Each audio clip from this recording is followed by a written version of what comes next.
अस्सलाम वालेकुम रहमतुल्लाहि व बरकातुहू। आज मेरा पैगाम आसिम मुनीर साहब के लिए है कि देखें, अल्लाह पाक ने आपको बहुत इज़्ज़त दी, आपको अल्लाह पाक ने बहुत ऊंचा मुकाम दिया, रुतबा दिया। इज़्ज़त सबसे बड़ी ये दी कि आपके सुना है कि आपके सीने में कुरान है, आप कुरान के हाफिज़ हो। तो जनाब, इतनी बड़ी नेमतों के बाद जिसके सीने में कुरान होता है ना, उसके अंदर से ऐसी शुआएं निकल रही होती हैं कि अगला बंदा उसके सामने खड़ा नहीं हो सकता। लेकिन आप में तो हमने अंधेरा ही अंधेरा देखा, आपका ज़मीर मर चुका है। मतलब या तो आप हाफिज़ कुरान नहीं हो, और अगर आप हाफिज़ कुरान हो तो आप दिखाओ, क्योंकि हाफिज़ कुरान तो ऐसी हरकतें नहीं कर सकता जो आप कर रहे हो। और जिस ओहदे पे आप फाइज हो, आप इस ओहदे में पहले शेडोइंग कर रहे थे बाजवा की, तो आपको पहले से पता था कि क्या हो रहा है। तो जब आप आए इस ओहदे पे तो आपको फ़ौरन से एक्शन लेना चाहिए था, लेकिन आपने कोई एक्शन लिया नहीं अभी तक।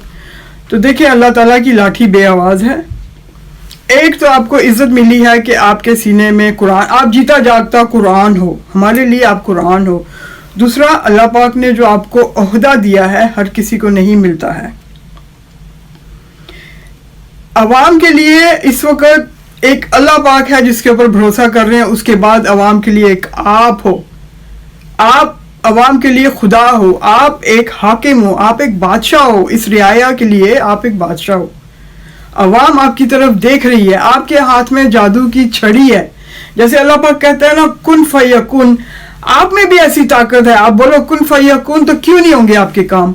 आज आप बोलो इन चोरों को पकड़ के जेल में डाल दो, क्यों नहीं कोई डालेगा। आज आप बोलो विद इन 48 आवर्स इलेक्शन करवाओ, क्यों नहीं कोई करवाएगा। It all depends on you. और अल्लाह पाक की लाठी बेआवाज है, उससे डर के रहें। और जिसने भी इमरान खान साहब से पंगा लिया है वो जलील होकर निकला है। आप पहले हिस्ट्री देख लें, हर कोई जलील हुआ है इमरान खान साहब से पंगा लेके, हर कोई नंगा हुआ है। आपकी इज्जत आपके अपने हाथ में है, चाहो तो संभाल लो, चाहो तो रोन दो। अल्लाह हाफिज़।